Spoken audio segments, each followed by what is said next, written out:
Venezuela has the largest oil reserves in the world, so it comes as a surprise to some that gasoline has been in short supply there for years. The shortage has now reached unsustainable levels and is hitting the capital, Caracas, in the middle of a pandemic. Without fuel, it could be easier to keep the lockdown regulations, but at what cost? This report now from Caracas.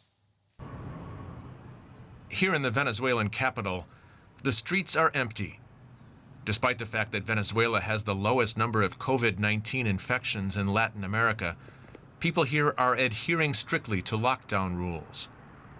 Some say that's partly because of a severe shortage of gasoline. We're forced to quarantine whether we like it or not, due to the lack of gasoline. You may or may not agree with staying at home, but there's no way of going out without gasoline. Economist Rafael Quiroz believes this shortage is due to a lack of maintenance work on Venezuela's 6 oil refineries. The U.S. sanctions against the state oil company since early last year have made things worse. But outside the capital, the gasoline shortage has been going on for at least 6 years.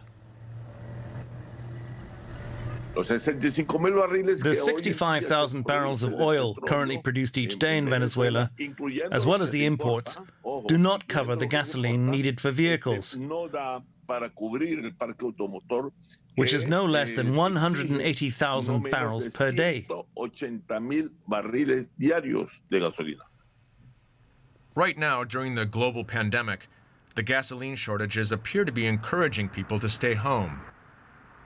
But medical emergencies, food distribution, and rising prices are also affected by the lack of fuel. When the lockdown began, Astrid Garcia hoped to be able to offer food deliveries. Now that's become complicated. We have